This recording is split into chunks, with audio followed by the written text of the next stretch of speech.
who have also been making a very strong case now against pollution, oil pollution in the Niger Delta are very excited, and they are receiving this.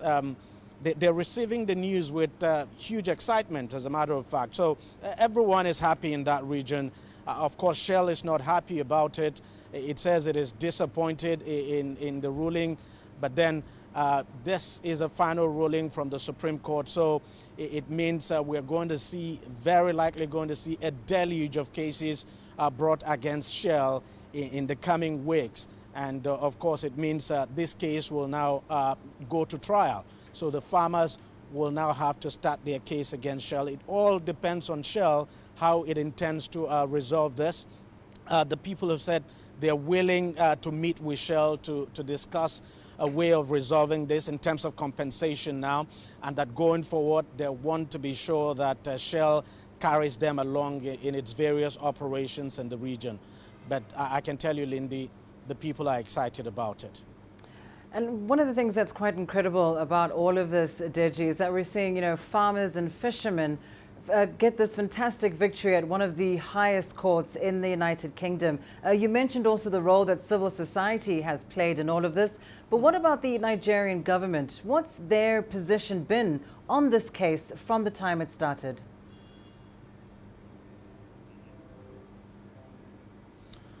Well, to be candid, the Nigerian government had not been supportive of the communities, and that's quite understandable because Shell's operation in Nigeria is actually a joint venture with the Nigerian government. Even though the Nigerian government, the community did not take the Nigerian government to court, but the Nigerian government was actually not supportive. But let me say this, Lindy.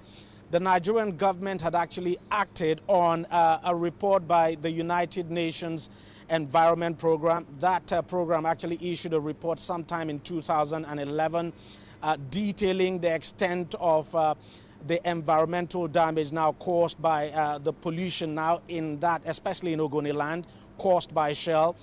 The Nigerian government had actually gone ahead to act on that report. It is actually carrying out a remediation program in that region. But the people are not satisfied with the program. The government actually set up an organization known as HIREP.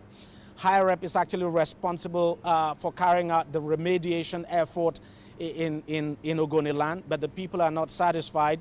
The program is going too slowly. Even the UNEP, that's the United Nations Environment Program, has actually come out now to criticize the snail pace at which the remediation program is going. So, and it's part of the reasons why the people decided to go to the UK court to see if they can get justice, because for them, they know that going to a Nigerian court will actually not hasten the course of justice here, because there are quite a number of cases like that in courts here in Nigeria, and these cases have actually lasted, some have lasted for over 20 years, and the cases have still not been concluded.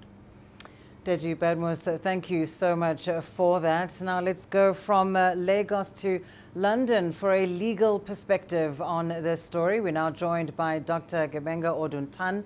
He is an associate professor in international commercial law. Dr. Oduntan, thank you so much for joining us. Now, of course, this story has all the makings of a David and Goliath story, but tell us what's due to happen next legally now that these communities have been given the go-ahead to sue Shell.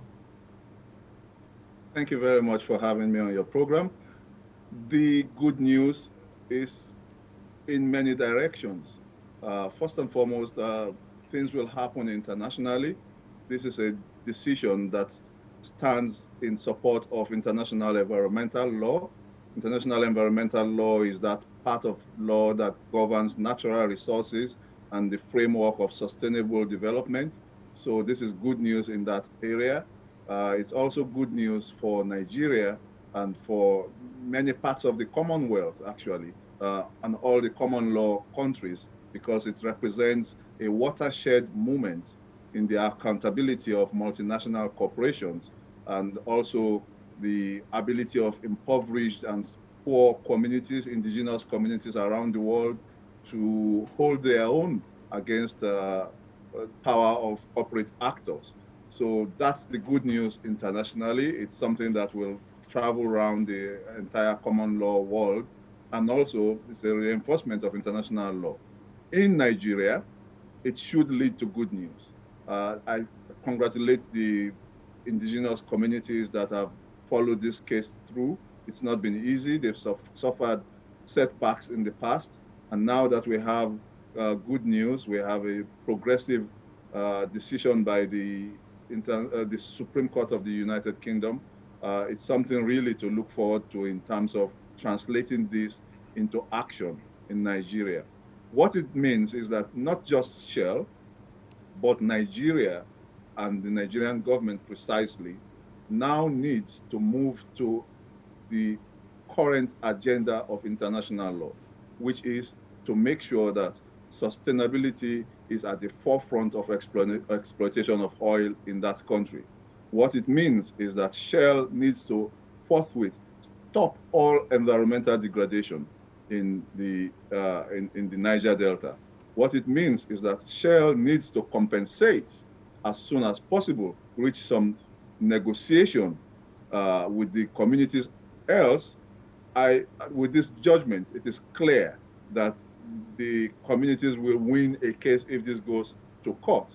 It means there is no, because we already know that the Shell as a company has thrown its hands up and has agreed that environmental degradation has taken place.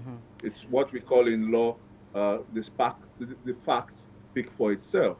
Res ipsa loquitur. The fact is so much damage has happened in the Niger Delta. So people have lost their livelihood, and therefore they must be compensated. Compensation must happen. In addition to that, the damage must stop by law. So Dr. Odontan, then it's clear that Shell has a lot to answer for, but what about its subsidiaries and partners in Nigeria, like the Nigerian National Petroleum Corporation, Total, and Eni?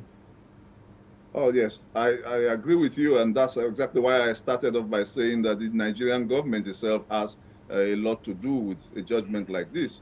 What it means is that the regulators in Nigeria now have another tool in their kit to show multinationals that they have no choice now but to operate by under the strictest environmental standards. What it also means is that NNPC must get its act straight. What it means for multinationals, because they are the ones who ultimately will have to pay huge amounts. And I think the whole purpose of being in multinational business is to have profit. And if your profit is going to be dissipated in hundreds of millions of compensation, I would hope that they would take the right decisions, which is to stop these massive environmental problems they are causing in the developing world. It's quite easy to do. They do this in the developed world. The UK produces oil. UK produces oil in Scotland.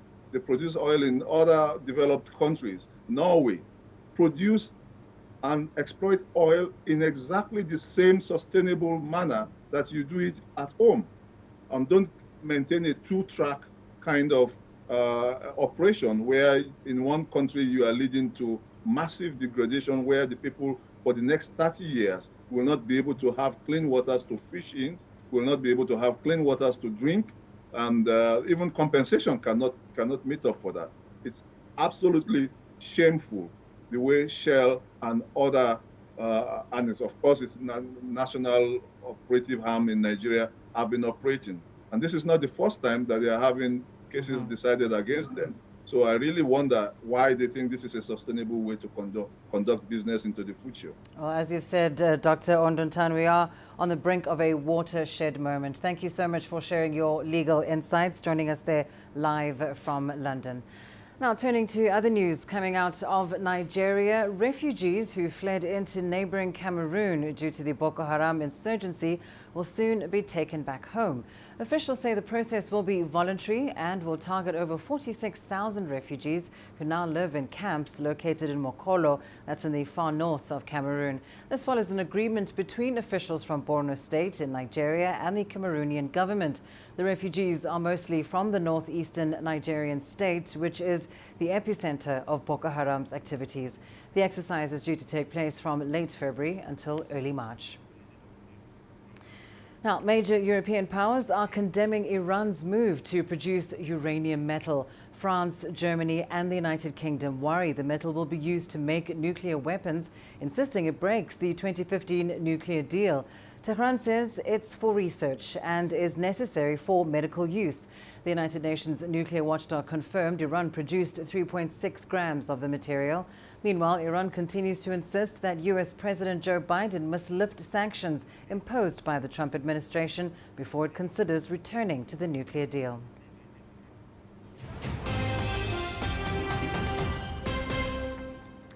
Right, news from Uganda now. The country has heightened its alert level at the border with the Democratic Republic of Congo. The move comes after an Ebola case was recorded in Butembu, a city in the DRC's North Kivu province. Butembu is 72 kilometers from the Ugandan border. Here's more from CGTN's Isabel Nakiria. Uganda's Minister of Health says it strengthened its surveillance and preparedness measures at its border with the DRC. Uganda shares a border at Bwera town, putting it at risk of importing the Ebola virus from Butembu, where a case was identified. The new case comes about a year after an outbreak of Ebola was declared to be over in Butembu. The WHO says it's not unusual for new cases to occur after a major outbreak ends. Uganda's health ministry says it's working hard to prevent its possible spread into the country. The following activities are being undertaken to prevent the importation of Ebola virus disease in Uganda. 1, we have intensified risk communication. 2, we have reactivated the Ebola virus disease district task force.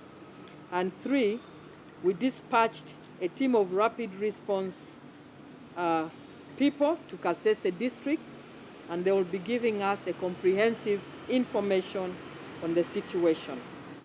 The last confirmed Ebola case in Uganda was a Congolese girl who traveled with her mother from the DRC in August 2019.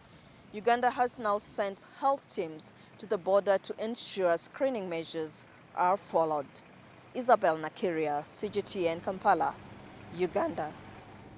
South African President Cyril Ramaphosa says the crisis his country is facing in the midst of the COVID-19 pandemic is an opportunity to build a different and better South Africa. The president delivered his annual State of the Nation address to Parliament nearly a year after South Africa recorded its first positive coronavirus case. And what a year it's been. An estimated 1.7 million South Africans lost their jobs due to the economic fallout of the pandemic. There was no pomp and ceremony at this year's State of the Nation address. Instead, there was a somber mood as President Cyril Ramaphosa reflected on what he described as a terrible year of hardship for South Africans. Nearly a year has passed since South Africa saw the first case of the novel coronavirus, COVID-19. Since then, nearly 1.5 million people in our country are known to have been infected with the virus. More than 45,000 people are known to have died. There is no family, no community in our land, and no place of work that has not lost someone they knew, someone they worked with, and someone that they loved. He praised the courage and unity of his people for standing together to confront the COVID-19 pandemic.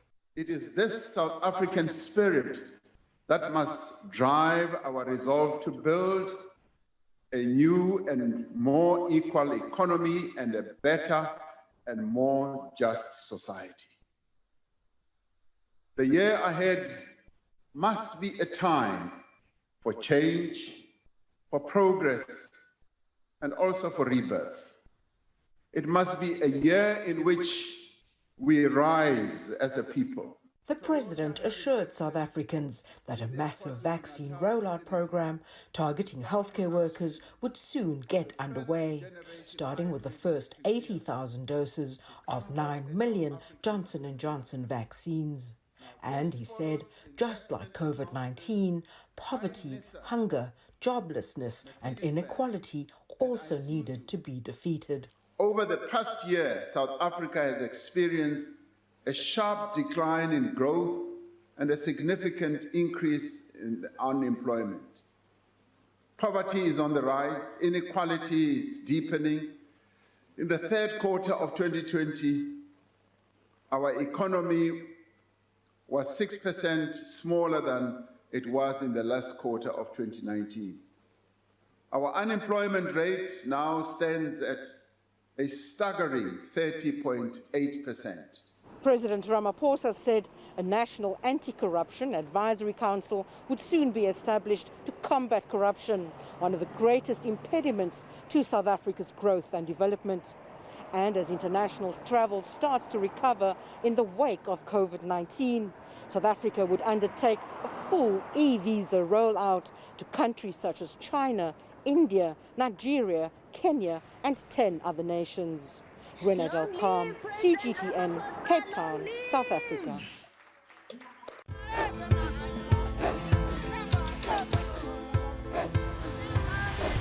Africa is a continent of diversity, with varied climate and enchanting geography, and a people so distinct, but with a shared enduring spirit. We are at the heart of the continent to bring you the untold stories. Let's have a look. We celebrate Africa as it shapes its own destiny. Tunis, Cairo, Juba, Ethiopia, Tanzania. Africa Live. Find your voice.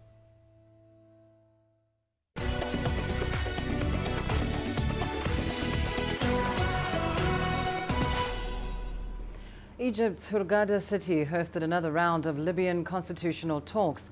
Now, the talks are aimed at creating a legal foundation for Libya's current political transition. The president of the Elections Commission this week joined the meetings that bring together representatives from rival administrations in the east and the west. Here's CGTN's Adel Al-Makhroui with more. The Libyan constitutional talk in Egypt continue to report progress. On Thursday, they announced an agreement over a legal pathway to elections. They approved to hold the general elections on time, even if the interim government fails to hold a constitution referendum before it. There are logistical complications to holding the referendum. The head of the Elections Commission says it requires at least 7 months in preparations, which makes it hard to hold the referendum before the parliament elections, scheduled for the end of the year.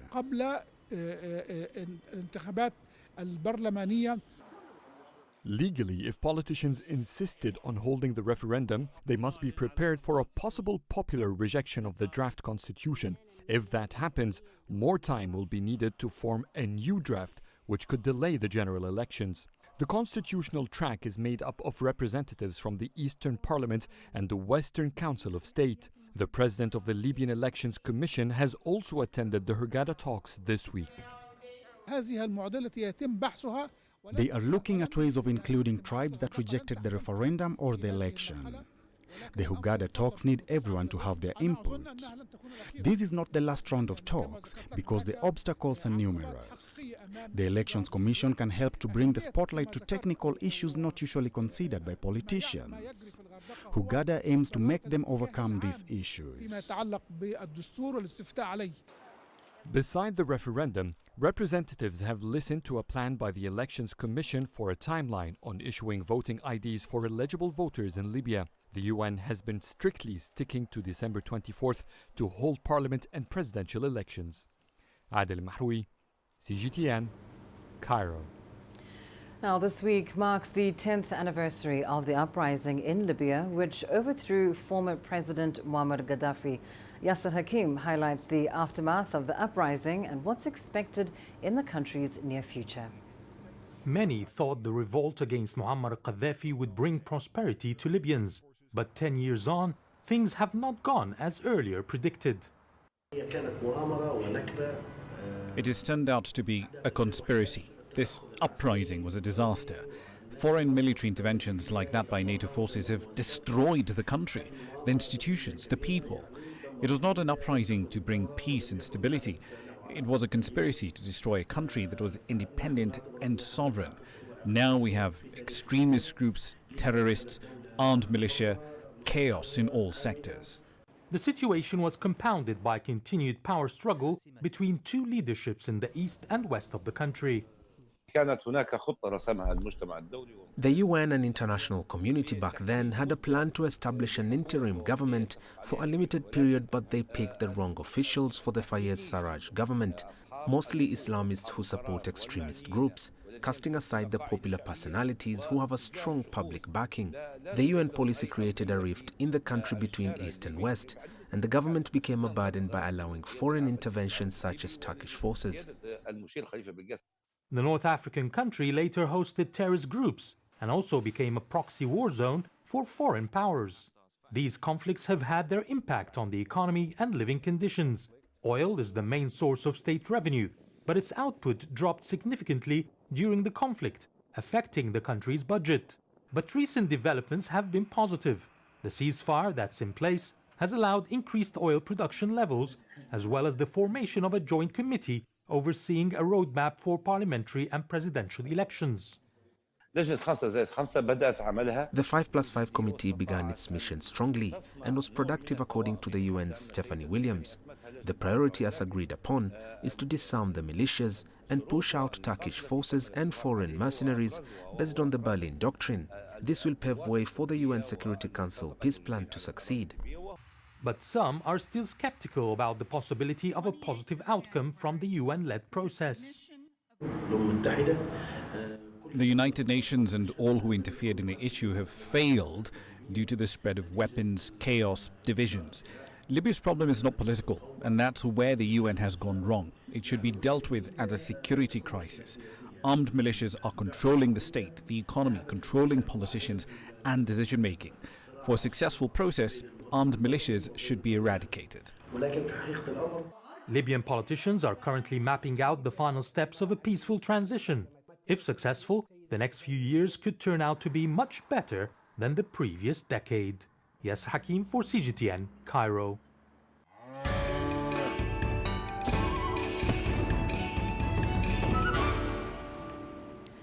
As people start taking time off work for the Spring Festival holiday in China, some of their jobs are being delegated to robots. CGTN's Sun Ye tells us more. For many of us, sitting down with a cup of pour-over coffee is great for chilling out in the Golden Week holiday. But what if the barista is on holiday too? While this robotic coffee master is standing in, tirelessly and meticulously. It grinds, boils, pours, and cleans after itself, taking after real coffee masters.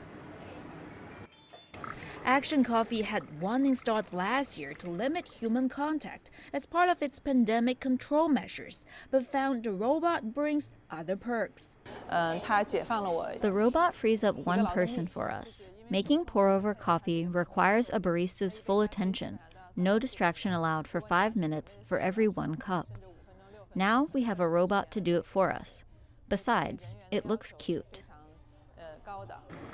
Joe says the robot can make up to 100 cups every day, if not limited by closing hours, allowing some of her staff to go home for the holiday. And over Chinese New Year, in several malls in Beijing, it's robots like these that are putting in extra hours. 小爸，小爸，新年好。新年好，新年到，小爸祝您新的一年幸福安康。The robot has a touch screen, but as many try to minimize touching services these days, it's mostly controlled by voice. The guiding robot greets, gives directions, and doles out location-specific coupons. There are fewer staffs in the malls now, and not all of them are familiar with the layout in shops, so having a robot as a guide is quite convenient. We've used it a while now, mostly for finding places. My son really likes it. The robot's developer Cheetah Mobile says over 10,000 robots are working in more than 1,000 shopping malls nationwide. While they're not yet entirely the smooth operators they aim to be, for now, they're surely delightful enough. Sun Ye, CGTN, Beijing. Well, it may be Chinese New Year, but a medical team from China currently working in South Sudan's capital won't be taking any time off. The team at the Juba Teaching Hospital says the high demand for medical services is keeping them busy. CGTN's Patrick Oyet reports. It is a holiday in China, but it is business as usual for this medical team in Juba. The team sees more than 200 patients a day, and although they are a long way from home, they are happy to be helping those in need. It's already a new year, but COVID is here. There are many health challenges here, but we are doing what we can to help the people of South Sudan. The team is also training local medical staff on how to use some of the new machines installed at the hospital. This is the 7th Chinese medical team dispatched to South Sudan since 2011. The team also takes time off from their busy schedule at the hospital to occasionally visit places like this orphanage to spend time with the disadvantaged in the society. The medical team is donating a number of items to the orphanage. They brought for us sanitizers, masks, soaps, and these are really some of the preventive items we require just to try our best and keep off the COVID pandemic infection. All involved hope the relationship will last for many years to come. Patrick Oyet, CGTN, Juba, South Sudan.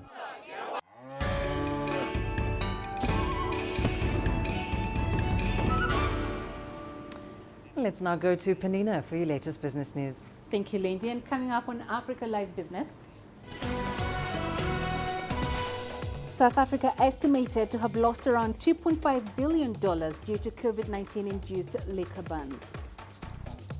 And Nigeria makes a U-turn on previous plans to regulate cryptocurrencies.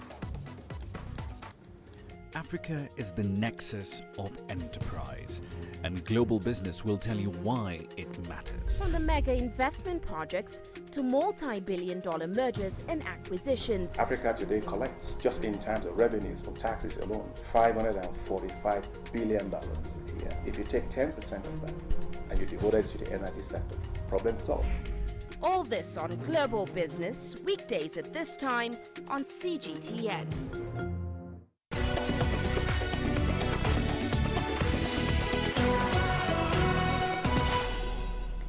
South Africa's alcohol industry is estimated to have lost up to $2.5 billion in sales revenue due to the ban on alcohol sales. The ban is also estimated to have cost the country 200,000 jobs across formal and informal sectors.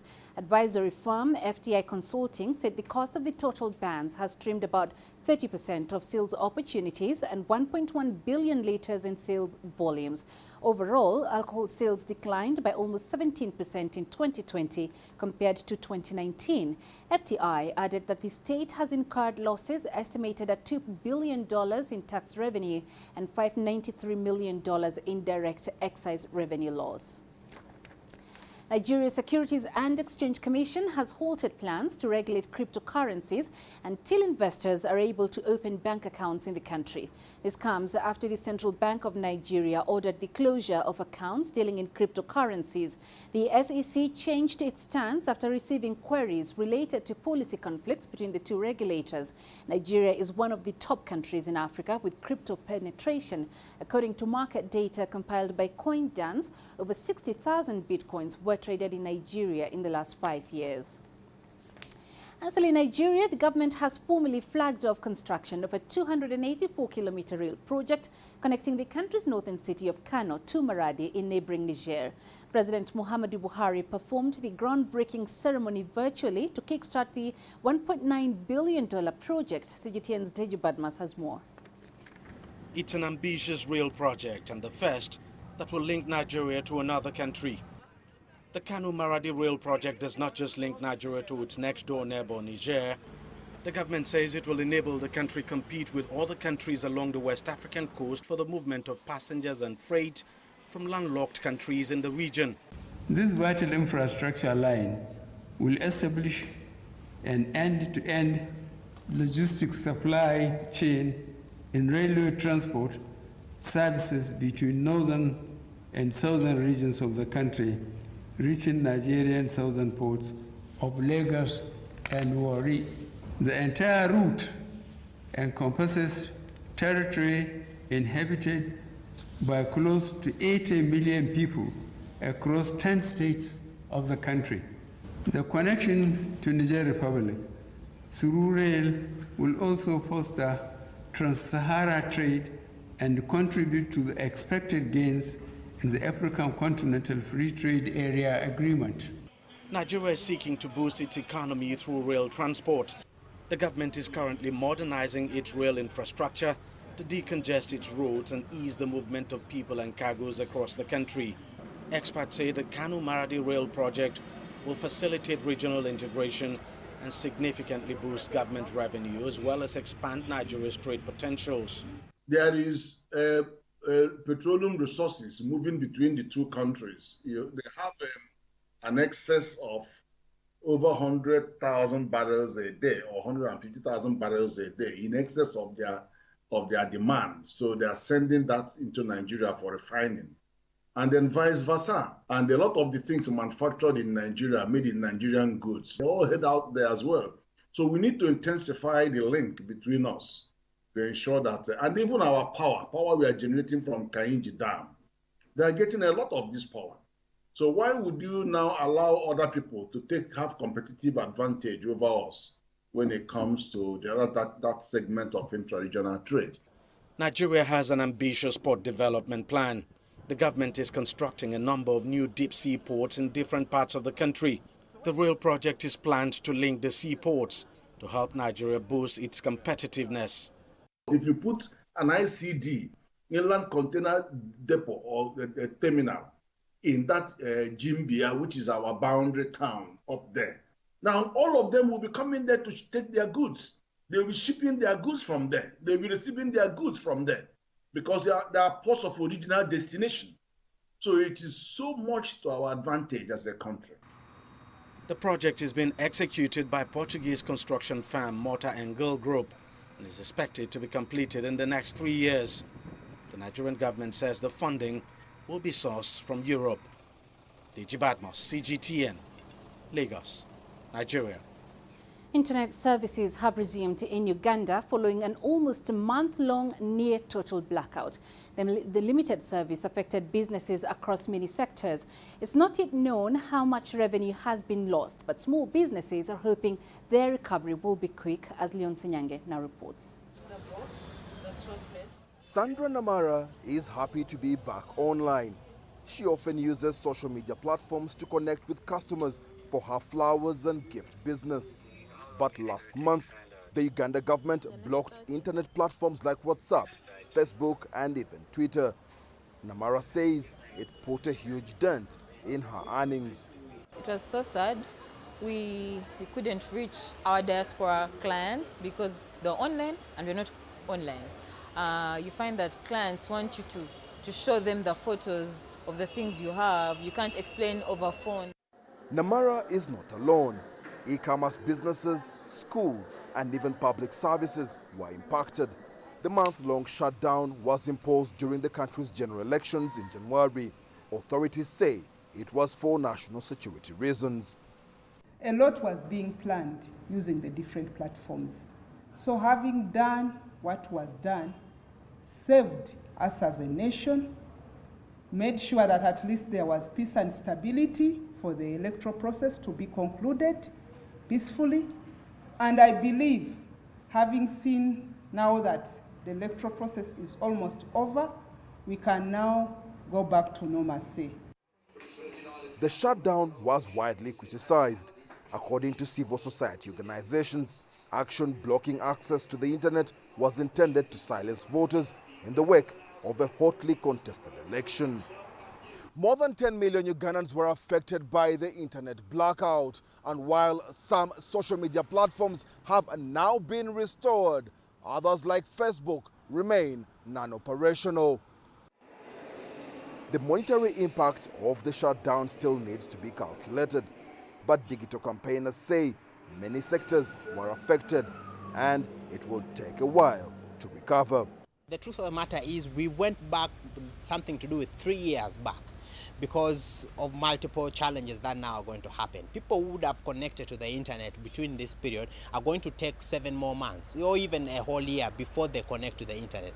And that is really a problem from whatever perspective you want to look at it. Whether it is citizen engagement, whether it is business, whatever it is, we have made it difficult for Ugandans to tap into the existing tools that make lives easier for everyone else outside Uganda. Many Ugandans, including Namara, were able to get around the blackout by using virtual private networks. But not everyone was so savvy. Now that connectivity is back, she's eager to get back to business full time. Leon Sanyanga, CGTN, Kampala, Uganda. The world is watching how a battle between tech giants Google and Facebook and Australia's government plays out. Australian lawmakers are expected to pass a bill that would force tech companies to pay Australian media outlets for the use of their news content. Google claims the bill is unworkable and would break the way the internet works. Greg Navarro reports.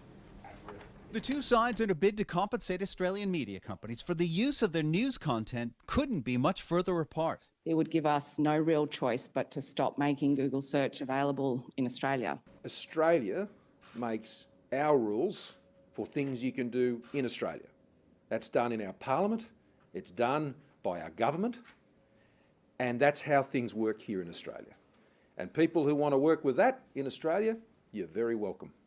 But we don't respond to threats. An 18-month investigation by Australia's competition regulator concluded that the tech giants held too much market power in the media industry. It found that there was a substantial bargaining power imbalance when it came to the ability of news producers to negotiate with Google and Facebook on the use of their content. The competition regulator also found that Australia's media landscape is shrinking because of falling advertising revenue. The solution is legislation that would force the platforms to pay local media companies for their content. Google and Facebook would have to negotiate a payment with individual media outlets. It's got the support of all the major parties. It's endorsed by all the major news organisations.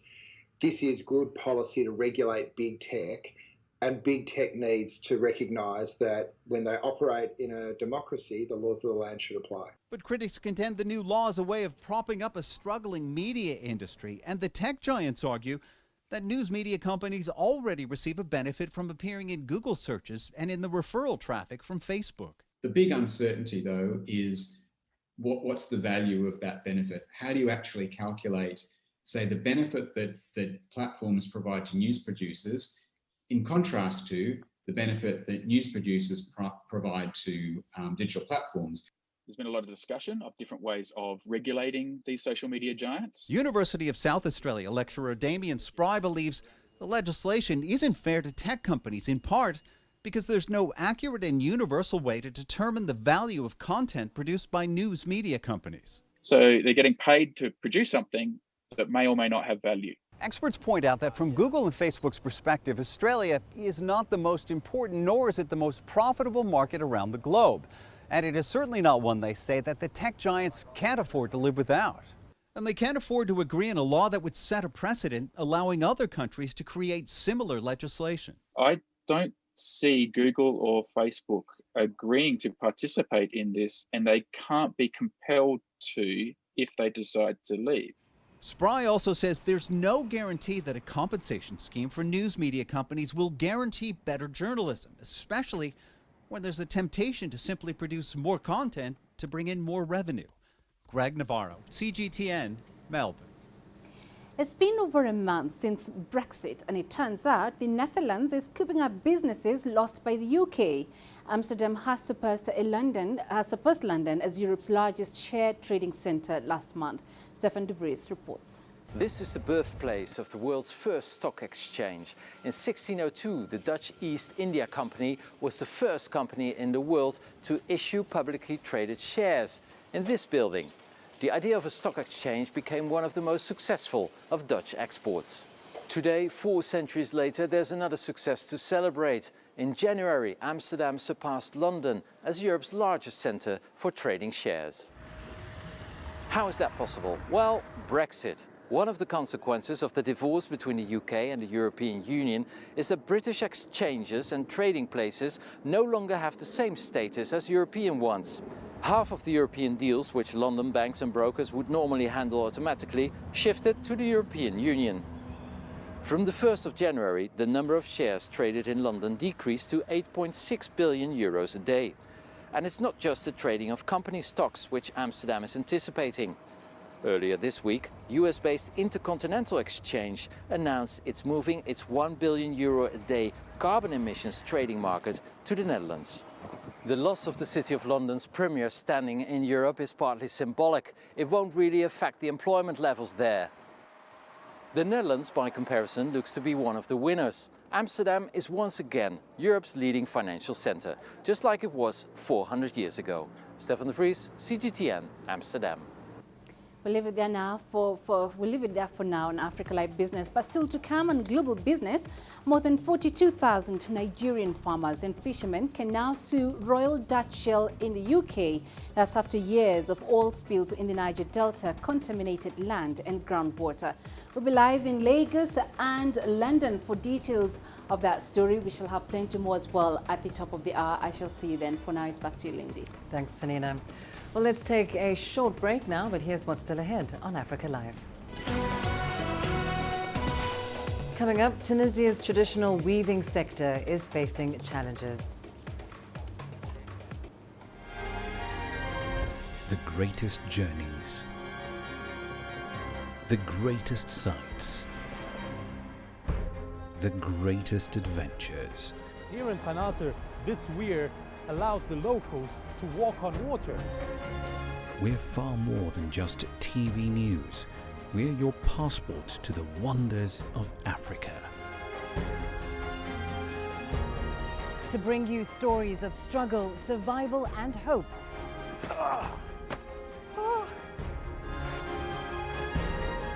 So let's explore.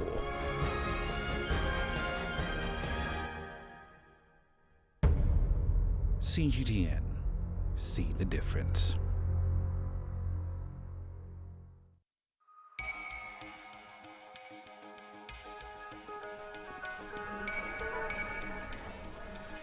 You're watching breaking news on CGTN.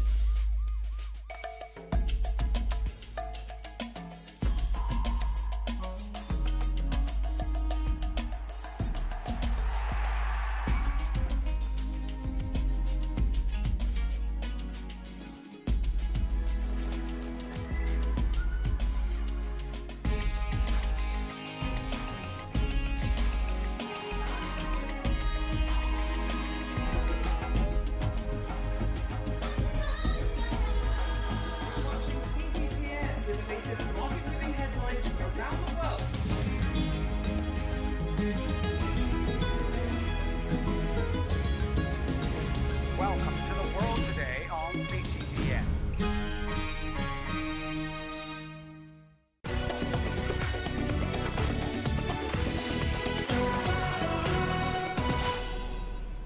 In many regions across Tunisia, date palm leaves are used to weave baskets. Now, this is done using traditional skills handed down over generations.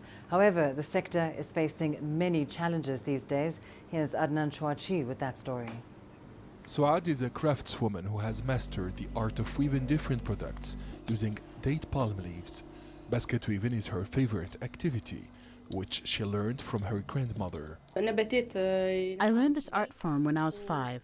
I'm still using the same process. I choose the best palm leaves from the oasis. I work for hours and sometimes for several days to make a single item. The baskets are very useful. I've made tens of thousands of items. That's how I've always earned a living. The craftswoman makes fashionable items and modern designs to attract new clients. Suad also sells carpets, trays, floor mats, and wall decorations in her boutique. This job is not easy. It needs patience and talent. I'm trying to transform this ancient art and heritage by making modern items which can be used for decoration at home or anywhere. Many clients make special orders for their businesses, companies, or hotels. The president of the National Handicrafts Federation says traditional weavers are facing financial difficulties due to the COVID-19 pandemic. The situation of palm leaves weavers is very difficult. Thousands of professionals are no longer exporting their handmade items. Domestic and international exhibitions and fairs have been interrupted for more than a year now. Their unique source of income is threatened. According to the Tunisian Confederation of Industry and Handicrafts, the import of counterfeit has affected the original products made by traditional craftsmen. The government has launched a national program to support palm leaves weavers over the next 2 years. Tunisian palm leaves weavers say the absence of tourists due to travel restrictions has dealt a heavy blow to their activity during the first and the second wave of the pandemic. In addition, young apprentices are reluctant to learn this ancient art. Adnan Shabashi, CGTN, Tunis. Your sports news up next. Coming up, Tokyo Olympics president Yoshiro Mori resigns over sexist remarks.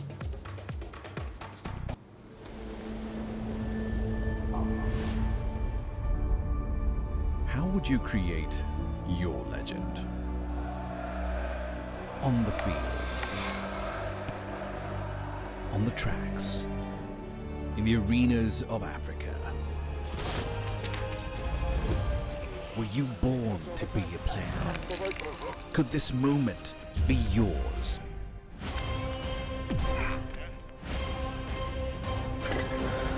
Sports Scene. Find your game.